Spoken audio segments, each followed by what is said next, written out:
Baik, selamat pagi anak Bapak. Pagi, pagi, pagi, luar biasa. Kita akan membuat kesepakatan kita mata pelajaran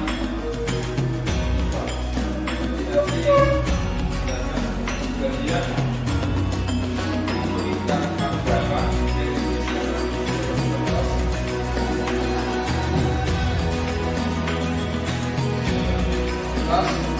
apa yang kamu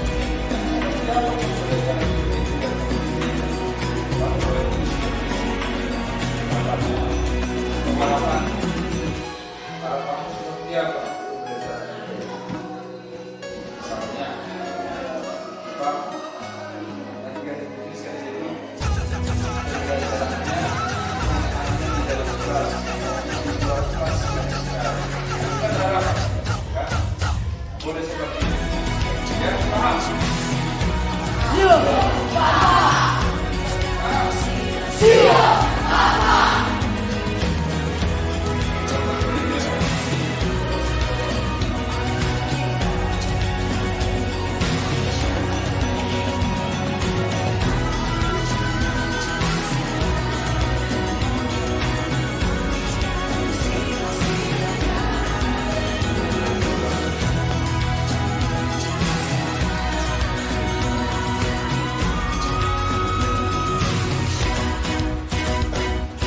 Jadi nanti harapannya silakan dituliskan di sini, kemudian tuliskan juga nama, ya. Yuk.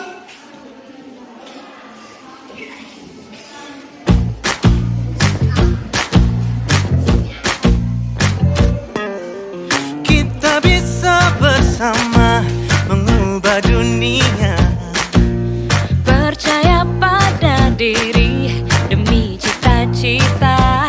Belajar, bergerak, bermakna.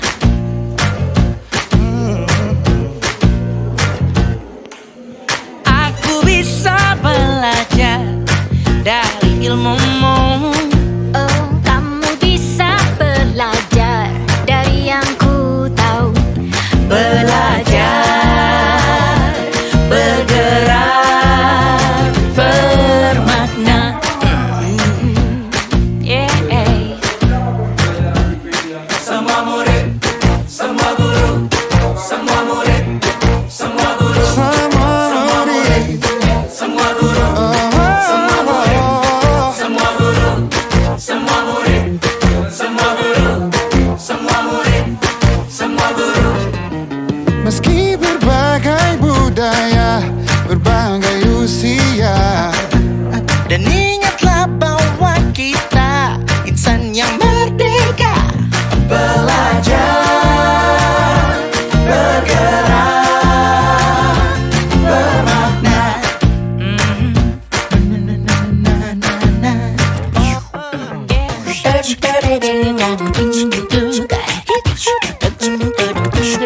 Semua murid, semua guru, semua murid, semua guru, semua murid, semua guru, semua murid, semua guru, semua murid, semua guru, semua murid, semua guru, semua murid, semua guru, semua murid, semua guru, semua murid, semua guru, semua murid, semua guru. Belajar, bergerak, semua murid, semua guru. Kesempatan yang kami dapat bertemu dengan kelas kali ini.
penggerak modul 14 budaya positif yang disampaikan oleh Pak Tulus Haryanto Manado.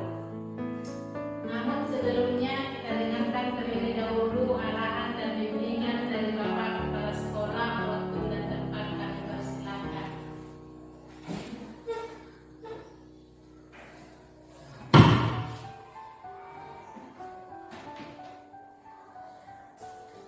Selamat pagi untuk kita semua. Pendidikan guru penggerak adalah program pendidikan kepemimpinan bagi guru untuk menjadi pemimpin pembelajaran. Program ini sangat bermanfaat bagi kemajuan sekolah untuk mewujudkan merdeka belajar yang dicanangkan oleh pemerintah melalui Kemendikbudristek untuk menciptakan generasi-generasi bangsa Indonesia, khususnya di Desa Sipan, untuk menjadi pelajar profil Pancasila. Mari kita dukung Pak Tulus Haryanto Manado SPD sebagai calon guru penggerak angkatan 4 Kabupaten Tapanuli Tengah yang juga mewakili sekolah kita. Semoga beliau membawa perubahan bersama kita semua di sekolah yang kita cintai ini. Terima kasih.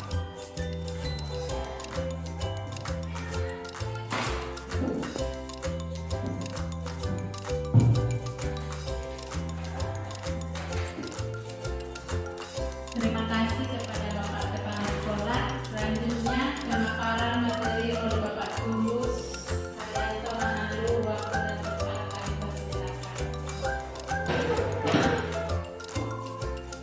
Terima kasih sesuatu yang dan kesempatan yang diberikan oleh Ibu Moderator. Yang saya hormati Bapak Kepala Sekolah dan yang saya hormati juga Bapak Ibu Guru yang berkenan hadir mengikuti pembahasan materi pendidikan guru penggerak modul 1.4 budaya positif Kabupaten Tapanuli Tengah, di mana ini merupakan program dari guru penggerak yang sudah saya implementasikan di sekolah kita ini di SMP Negeri 2 Satuan Sipan. Menyampaikan bukan berarti saya lebih tahu, bukan berarti saya lebih pintar, tapi nanti kita kalau boleh kita akan berdiskusi bersama, belajar bersama. Mudah-mudahan nanti ke depannya budaya positif ini dapat kita terapkan bersama di lingkungan sekolah kita di SMP Negeri 2 Satuan Sipan. Baik Bapak Ibu,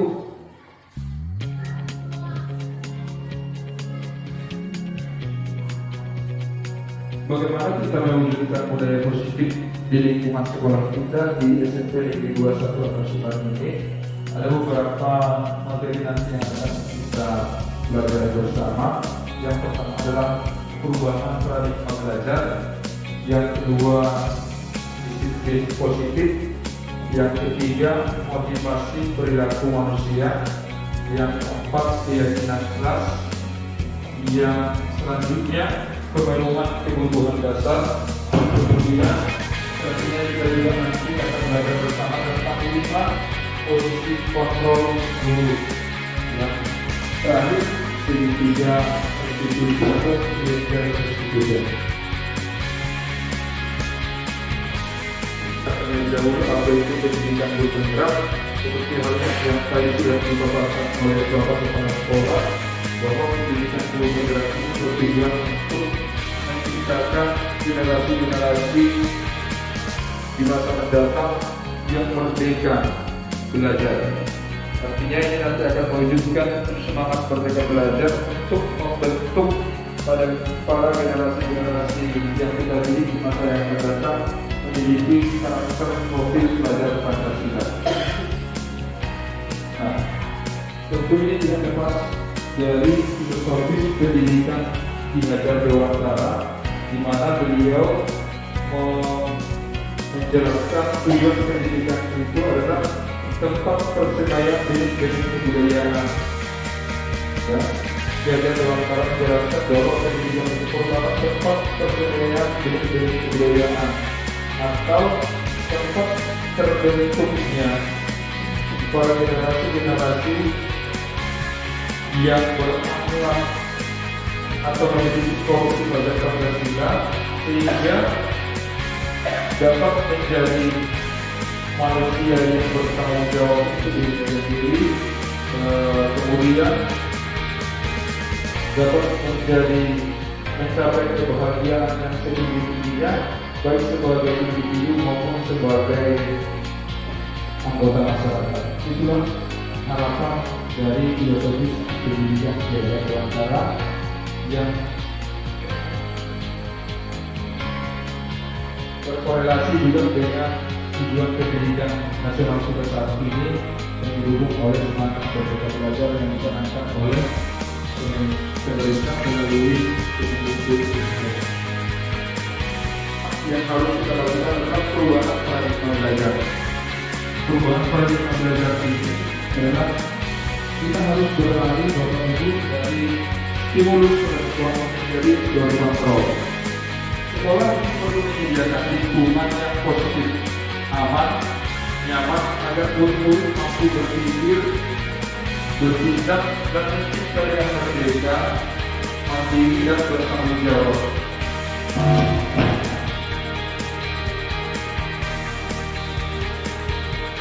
Nah, bagaimana strategi untuk mewujudkannya? Maka kita perlu meninjau ulang penerapan disiplin yang sudah kita jalankan selama ini di sekolah kita. Apakah yang dimaksud dengan disiplin?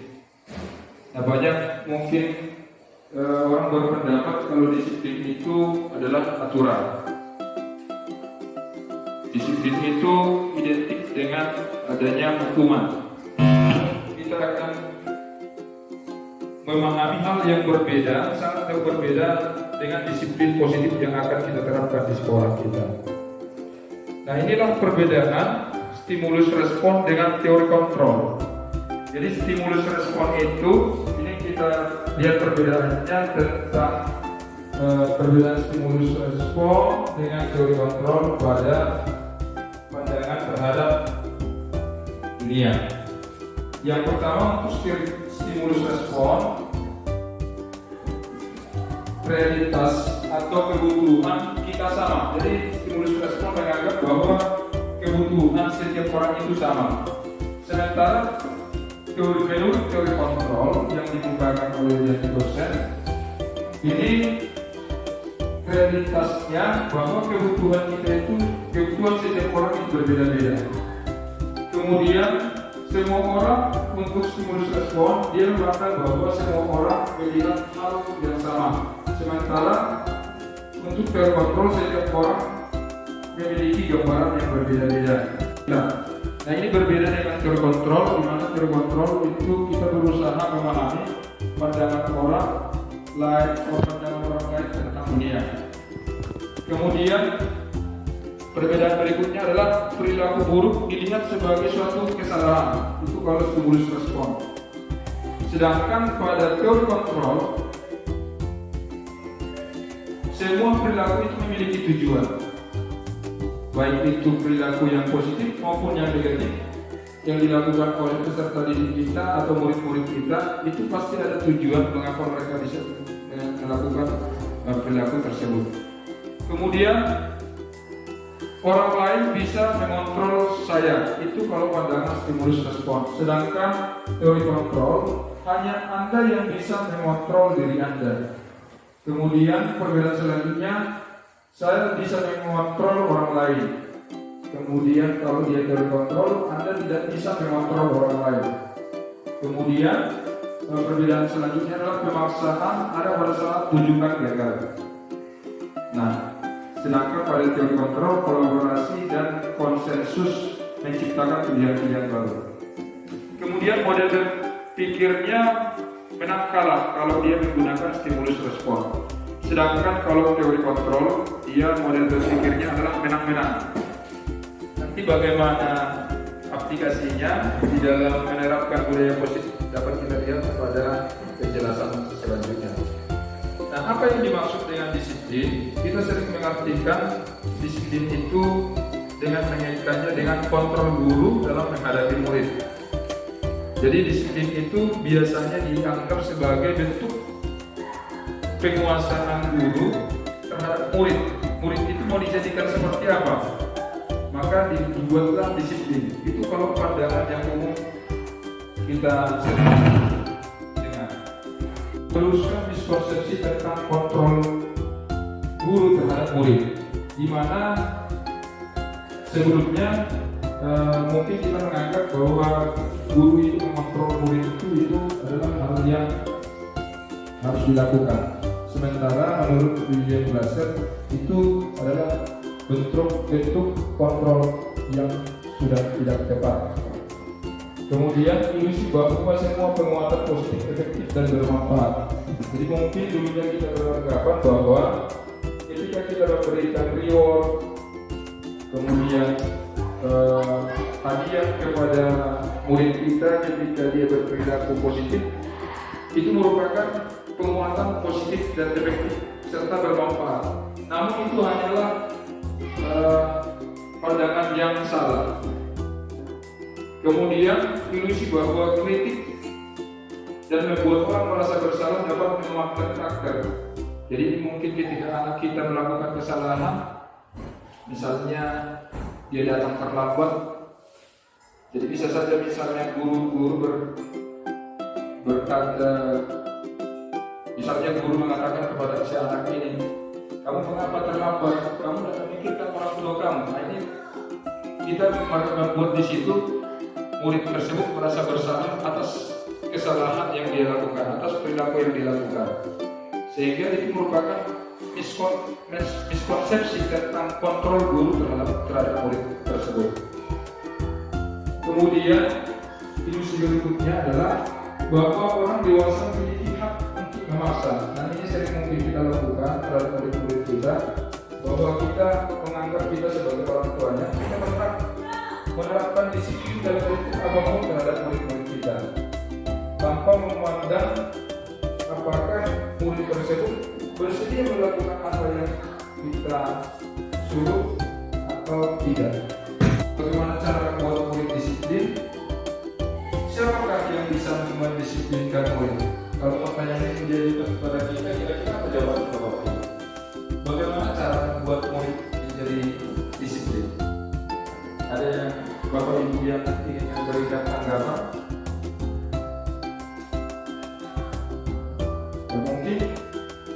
Mungkin yang beranggapan kalau cara membuat murid ini disiplin harus dikerasi muridnya, gitu kan? Harus diberikan hukuman apabila melanggar peraturan yang sudah kita buat sebelumnya. Nah, kemudian siapakah yang bisa mendisiplinkan murid? Apakah guru? Apakah kepala sekolah?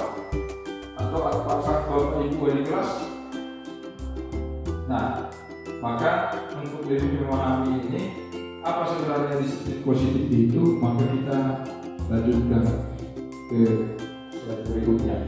Nah, konsep disiplin positif itu ada hubungannya dengan motivasi perilaku manusia, di mana menurut Ki Hajar Dewantara, di mana ada kemerdekaan, disitulah harus ada disiplin yang kuat.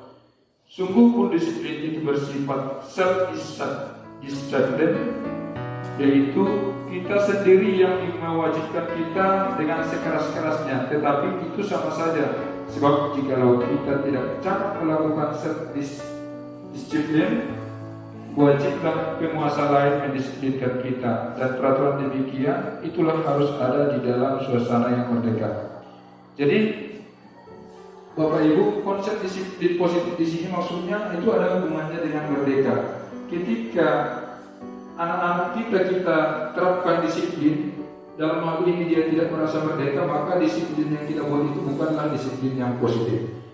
Nah, bagaimana dengan konteks pendidikan saat jarwanya orang melepasi pamreh ing uga kuat kuasa mandiri piagam merdeka itu artinya tidak hanya terlepas dari perintah, akan tetapi juga cakap membuat atau memerintah diri sendiri.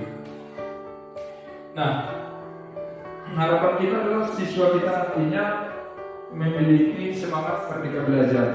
Semangat merdeka belajar ini nantinya akan kita gunakan untuk membentuk para murid-murid kita menjadi murid-murid yang memiliki profil belajar Pancasila.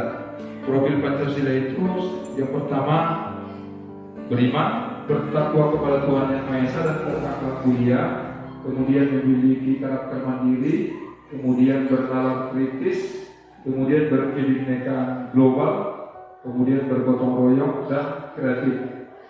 Jadi mandiri di sini bukan berarti dia harus bekerja sendiri. Mandiri di sini itu juga harus membutuhkan orang lain. Jadi di sini nanti beriman dan bertakwa mungkin kita Bapak Ibu sudah mengetahui. Jadi harapan kita anak-anak kita itu tidak hanya dibekali dengan ilmu pengetahuan, tetapi juga harus lebih dekat dengan Sang Penciptanya, Tuhan Yang Maha Kuasa. Kemudian murid-murid kita itu juga diharapkan mampu bernalar secara kritis, sehingga arah daripada pembelajaran kita juga nantinya harus mengalami perubahan, di mana yang dulunya mungkin kita sebagai sumber utama dalam pembelajaran, maka diharapkan nantinya murid-murid kita itu harus lebih aktif dari kita. Jadi kita hanya memfasilitasi, murid kita lah yang aktif untuk memperoleh pengetahuannya sendiri.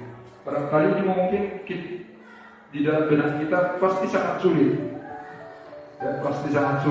tetapi pelan-pelan mungkin akan bisa kita laksanakan. Kita membuat anak-anak kita itu lebih aktif dengan mendesain sedemikian rupa pembelajaran yang kita buat, baik itu dengan mengkolaborasikan berbagai strategi, model, ataupun metode-metode pembelajaran yang sudah kita miliki, sehingga diharapkan nanti anak-anak kita itu memiliki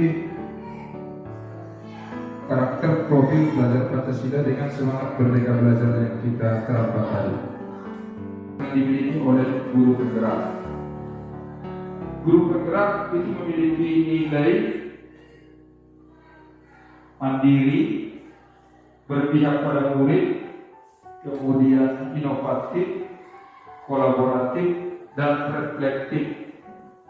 Jadi mandiri di sini artinya seorang guru penggerak itu harus bisa memunculkan gagasan-gagasan yang baru, seperti misalnya mengikuti berbagai kegiatan pengembangan diri tanpa ada paksaan dari kawan-kawan yang lain.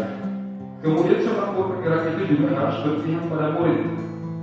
Berpihak pada murid artinya segala kebijakan-kebijakan yang diterapkan di sekolah harus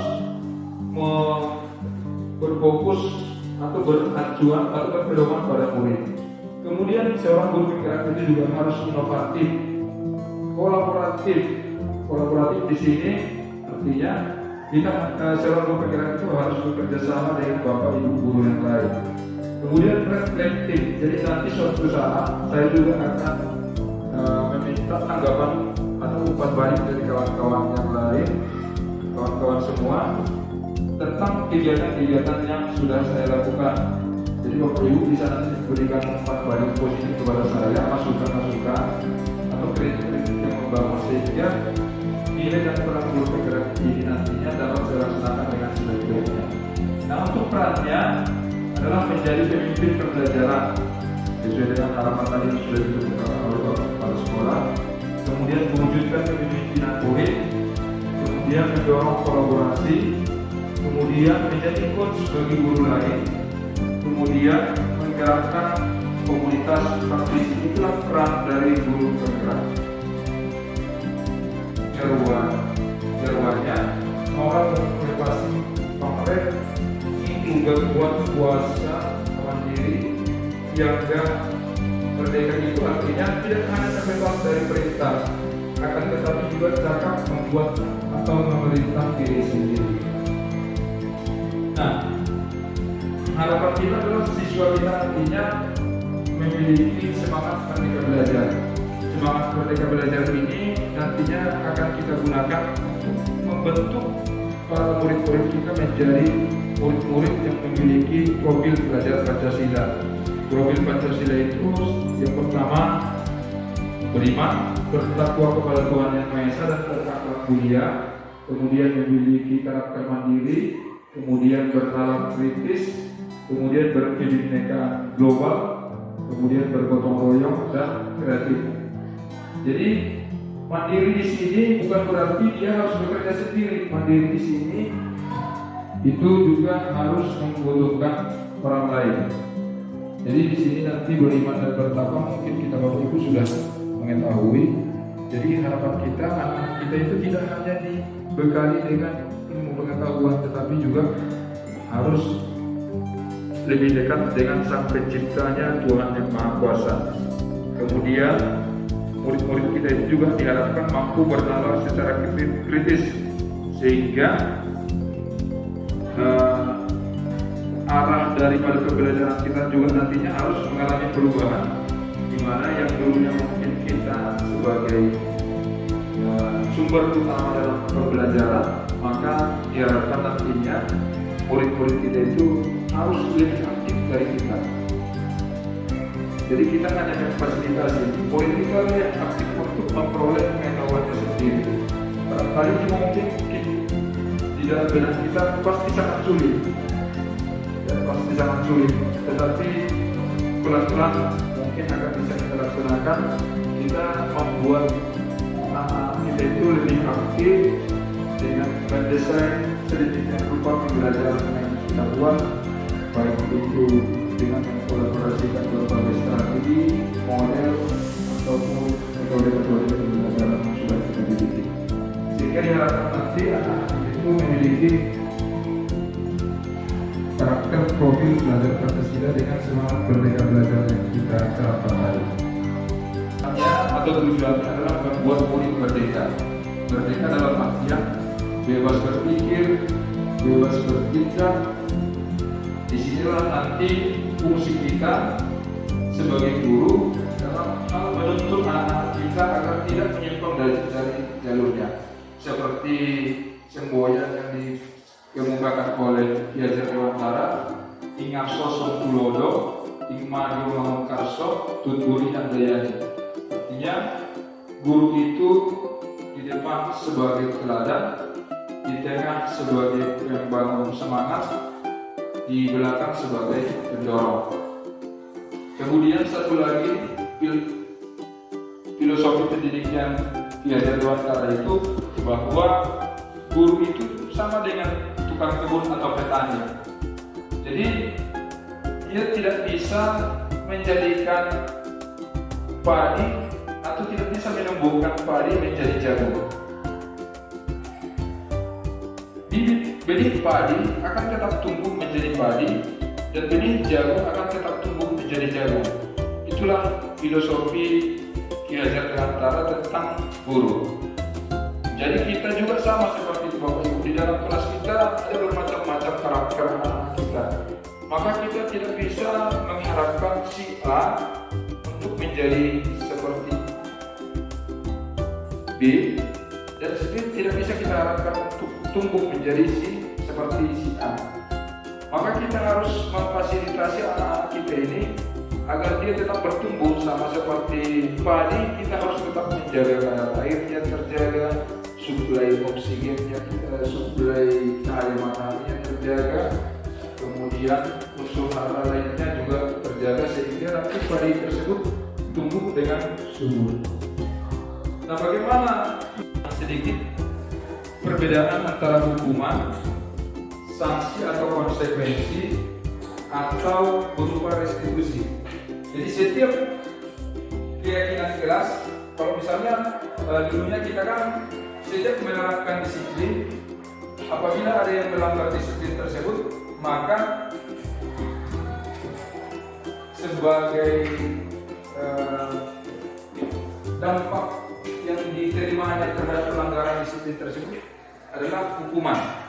Jadi ketika kita menerapkan keyakinan kelas, kita tidak berbicara lagi dengan hukuman, tapi kita akan berbicara tentang konsekuensi atau sanksi, atau lebih bagusnya dengan menggunakan restitusi. Nah, apa bedanya Bapak Ibu? Inilah perbedaannya. Kalau dia hukuman, ini akan menyebabkan murid tersebut memiliki identitas yang gagal. Dia akan merasa gagal nanti seumur hidupnya. Sedangkan kalau identitas berhasil, kita harus menggunakan disiplin itu, dan pelanggaran terhadap disiplin itu itu diberikan sanksi atau konsekuensi, dan kalau boleh lebih bagus menggunakan restitusi. Nah, apa perbedaannya Bapak Ibu? Kalau kita lihat ini, kalau hukuman itu sesuatu yang menyakitkan harus terjadi. Ya, misalnya gitu, misalnya kita suruh push up, itu kita suruh lari-lari keliling lapangan, kemudian kita jemur di bawah panas matahari atau disuruh menghormat bendera, itu adalah hukuman. Jadi itu merupakan sesuatu yang menyakitkan bagi yang menerima hukuman tersebut. Sedangkan kalau kita menerapkan disiplin, maka apabila terjadi pelanggaran terhadap disiplin tersebut, maka yang kita gunakan adalah sanksi atau konsekuensi. Ini merupakan sesuatu yang harus terjadi. Sesuatu yang harus terjadi beda dengan sesuatu yang harus yang menyakitkan. Kemudian kalau kita menggunakan restitusi, ini restitusi ini merupakan pilihan. Jadi kalau dia misalnya melanggar peraturan, maka apa cara yang bisa dia lakukan untuk memperbaiki kesalahannya tersebut? Dia memilih sendiri bagaimana caranya. Sanksi tidak nyaman untuk murid dan waktunya pendek. Sedangkan kalau kita menggunakan restitusi, ini sangat menguatkan murid tersebut dalam jangka waktu yang panjang. Kemudian kalau hukuman, korban mendapatkan keadilan. Kalau dengan menggunakan sanksi, korban bisa diabaikan. Kalau dengan menggunakan restitusi, korban mendapatkan ganti. Yang kemudian perbedaan selanjutnya adalah kalau dia menggunakan hukuman, murid atau anak akan tersakiti, sedangkan sanksi, murid atau anak dibuat tidak nyaman. Sedangkan dengan menggunakan restitusi, murid anak mendapatkan penguatan.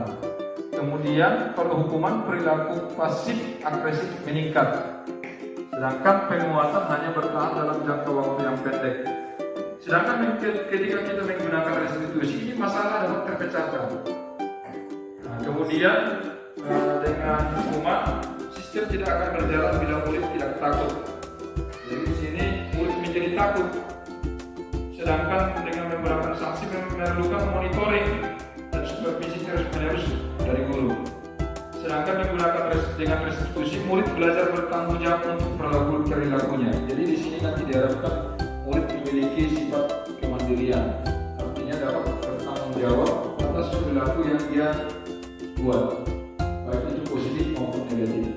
Kemudian berlaku pada sebuah institusi, tidak berlanjut pada kehidupan nyata. Itu kalau hukuman. Jadi kalau misalnya kita di sini datang terlambat, kita hukum, maka itu sampai di sini saja, jangka waktunya pendek, tidak berpengaruh ke masa depannya. Sedangkan kalau kita menggunakan restitusi, kalau misalnya dia terlambat, kita menggunakan restitusi, jadi seperti ini perbedaannya kira-kira.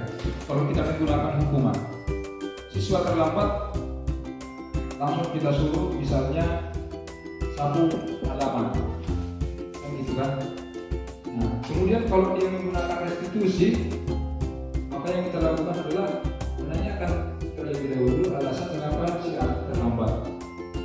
Nah, kemudian setelah kita mengetahuinya, kita menanyakan kembali kepada beliau, kira-kira apa yang dia lakukan supaya besok dan seterusnya dia jangan terlambat lagi. Jadi dia berusaha akan mencari sendiri solusi agar dia tidak terlambat. Mungkin saja jawabannya, Pak, besok saya akan bangun lebih awal supaya bisa mencuci piring atau bisa memasak. Jadi dia sendiri yang membuat. Karena dia sendiri yang membuat, tentu dia akan memiliki motivasi intrinsik untuk melaksanakan restitusi yang dia buat tadi. Kira-kira seperti itu maksudnya. Dia kalau seperti itu yang tadi motivasi intrinsiknya, kedepannya juga akan tetap ingatnya, sehingga kalau dia bekerja pun nanti dia tidak akan terlambat lagi. Kenapa? Karena dia sudah belajar dari restitusi yang dibuatnya ketika berada di sekolah. Kemudian peraturan adalah kamu harus, kalau dia berbicara tentang hukuman, kamu harus datang tepat waktu. Kamu tidak boleh ribut. Itu adalah peraturan. Kalau kamu ribut, maka kamu akan bapak keluarkan. Itu adalah peraturan. Jadi kemudian kalau dia menggunakan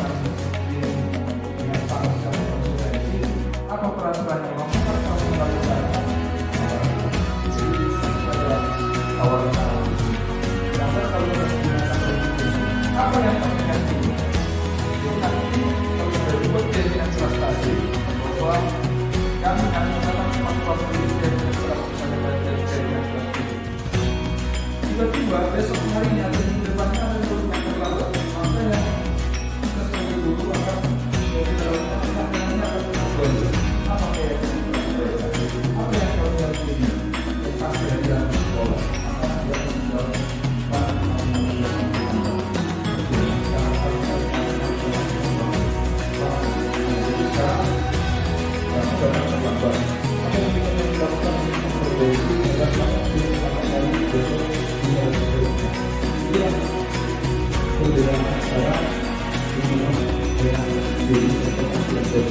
kemudian anak perbedaan selanjutnya yang terakhir adalah anak membenci peraturan.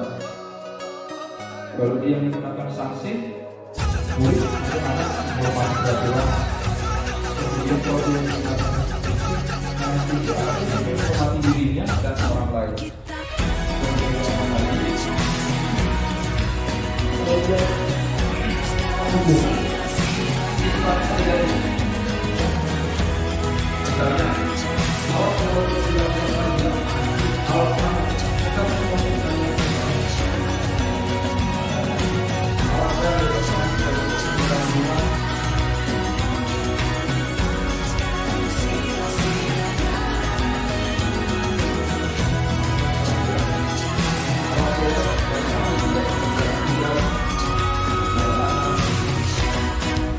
tidak bersalah, kalau kita itu bentuk hukuman.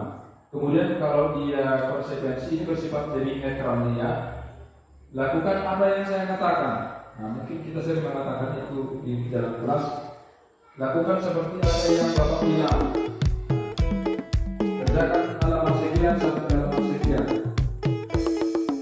Kalau tidak dikerjakan, maka kamu tidak melakukan besok ikuti pembelajaran IPA. Nah, ini contoh dari dan kemudian kalau dia apa hal ini yang sesungguhnya kita lakukan?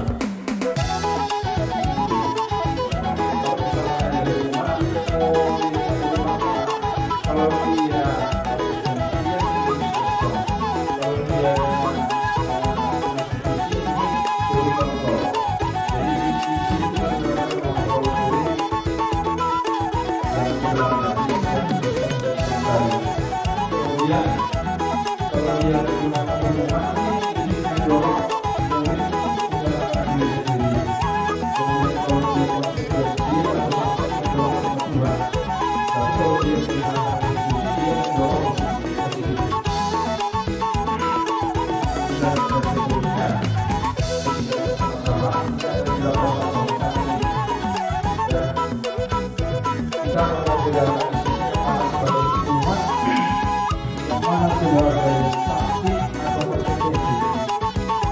kalau misalnya ini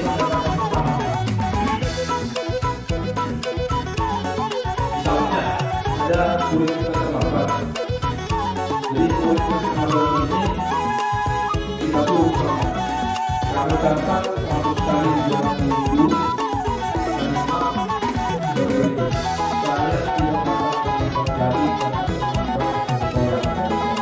Jadi kita perlu mencatat ini dari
Kemudian yang berikut ini ada 2 orang siswa mungkin ya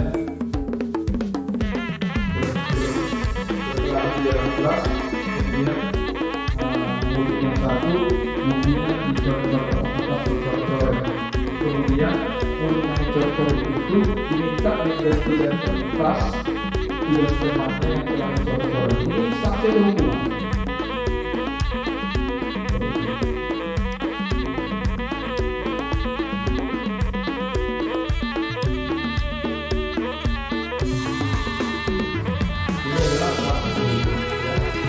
Kemudian yang berikutnya berjemur di lapangan sekolah pukul 12 siang karena ngobrol dengan teman, jadi itu di dalam kelas ini tidak kita sengaja tidak saja sesuai dengan muridnya jadi itu berusaha kita menjadi apa ada juga nanti faktor apa murid berbeda ya. Jadi misalnya dia bisa dulu dan dalam kelas kita mengajar maka kita suruh keluar jadi kita sekolah itu 12 siang ini sampai hukum kemudian berdasar selanjutnya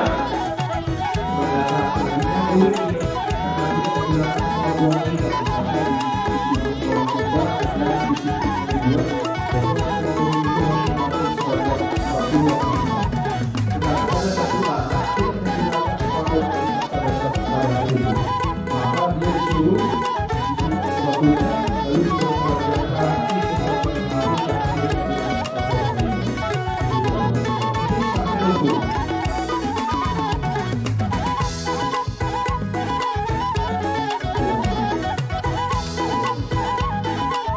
Kemudian berdiri di depan kelas tapi karena kaki batu karena kita menjawab pertanyaan hukuman. Kemudian membersihkan tumpangan air di meja studi karena tersenggol pada saat belajar. Jadi ada mungkin air di atas meja. Kemudian seorang anak lewat tanpa disengaja menyenggol air tersebut dan tumpah. Lalu dia disuruh membersihkan tumpahan air di meja tulis karena kelalaiannya tadi. Ini hukuman atau sanksi? Sanksi, ya. Sanksi bukan hukuman. Kemudian tindakan 10 menit dan istirahat untuk mengerjakan tugas karena terlambat datang dan tertinggal pelajaran selama 10 menit. Sanksi, ya. Sanksi. Misalnya anak terlambat lalu kita suruh dia juga nanti terlambat keluar harus dilakukan kemudian dulu di waktu di beberapa kali beristirahat misalnya anak-anak yang mau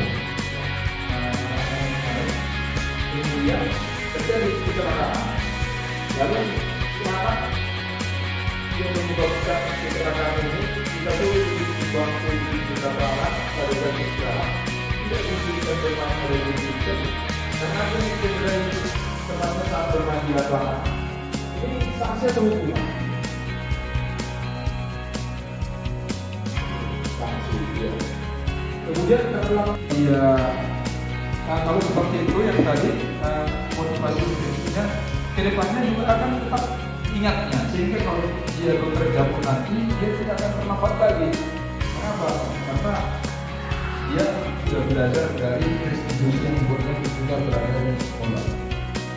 Kemudian peraturan adalah kamu harus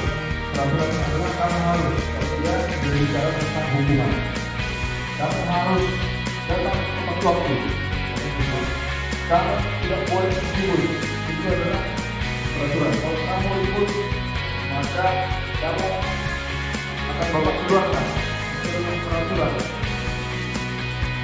Jadi kemudian kalau dia menggunakan dengan sanksi atau konsekuensi atau peraturan melakukan kalau melakukannya berarti jadi itu masih ada awal-awal ini.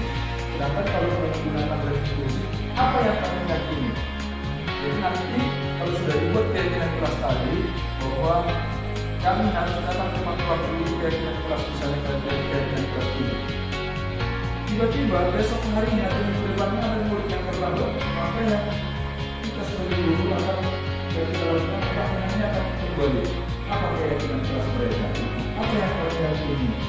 melakukan pendidikan di sekolah. Maka mendapat sebuah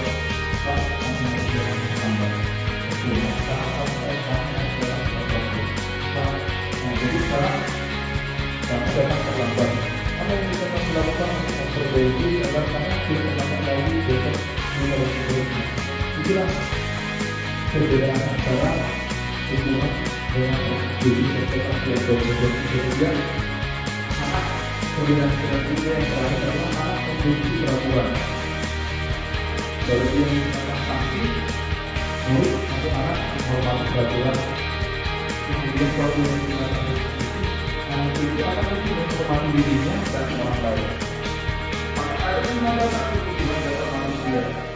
Yang pertama adalah survival, yaitu kebutuhan untuk hidup, kemudian belonging, kesenangan, kemudian fun, kebebasan, kemudian power, cinta kasih, kemudian freedom, penguasaan.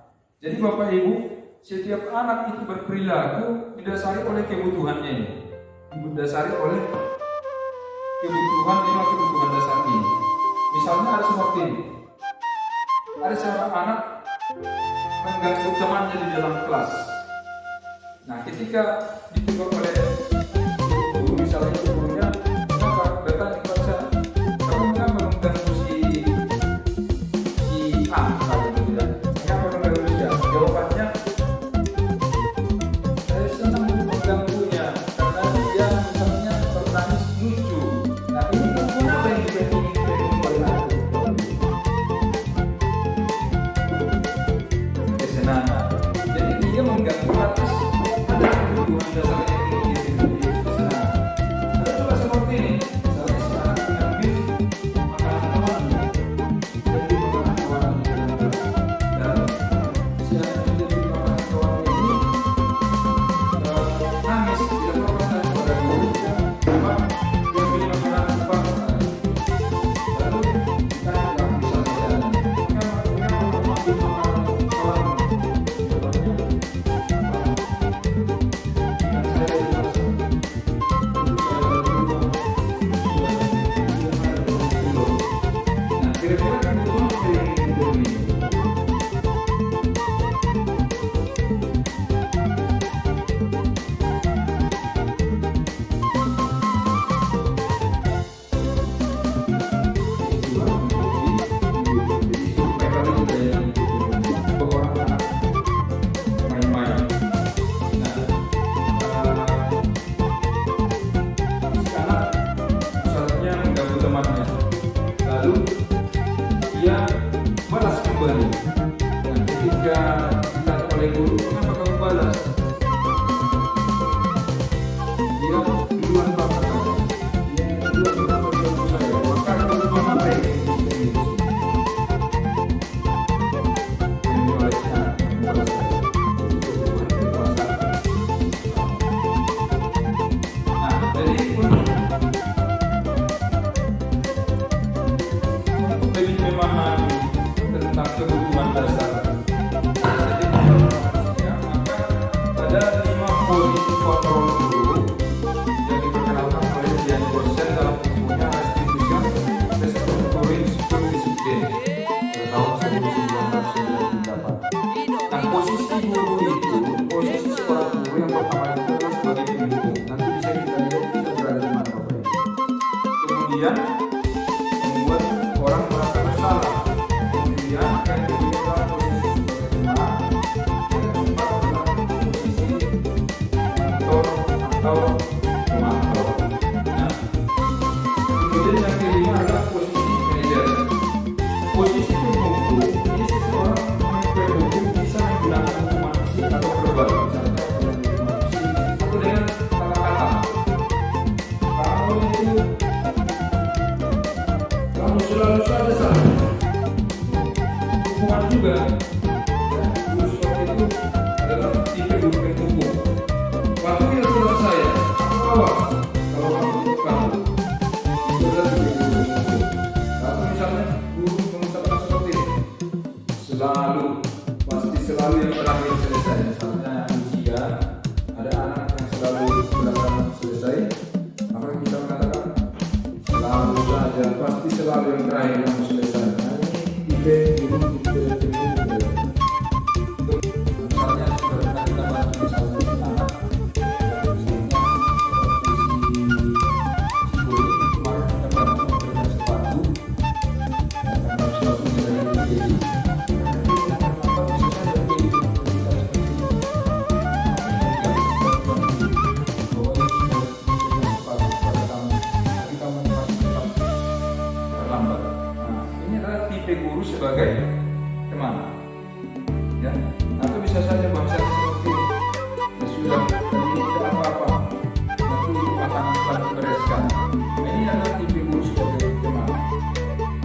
Kemudian tipe yang keempat adalah monitor atau pemantau. Nah, ini tipe seperti ini, memonitor berarti sama dengan mengawasi.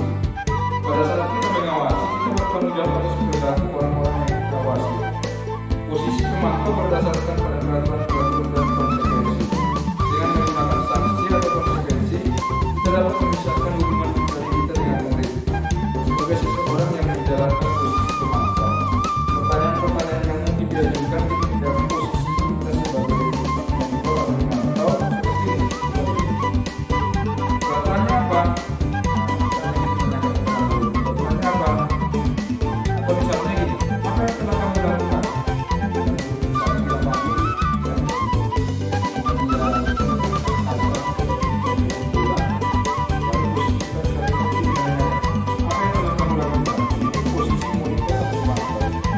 Kemudian kita tanyakan apa sanksi atau konsekuensinya. Dia mencatat kaca misalnya, lalu kita tanyakan apalah sanksinya atau konsekuensi, apalah sanksinya kau pecahkan kaca ini. Ya, mungkin dia menjawab, ganti Pak. Berarti posisi kita masih pada posisi pemantau. Nah, posisi yang di kalau ini kamu sudah saja yang paling terakhir.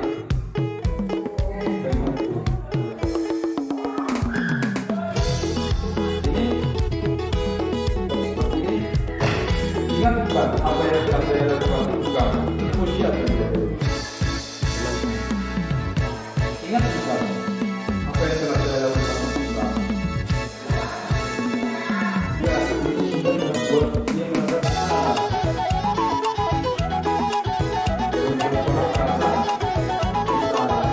kalau ini apa yang telah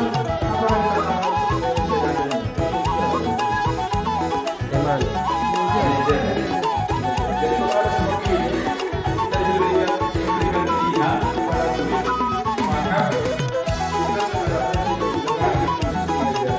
Nah, ketika kita menerapkan disiplin positif, maka posisi kita yang baru adalah posisi sebagai belajar.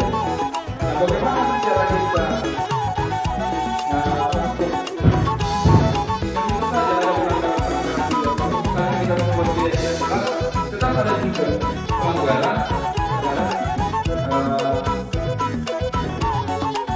keyakinan kelas yang mereka lakukan.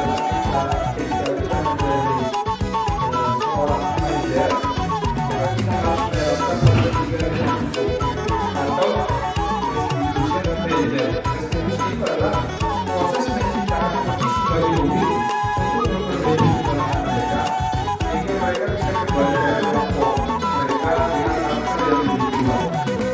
Nah, restitusi juga adalah proses kolaborasi yang mengajarkan murid untuk mencari solusi.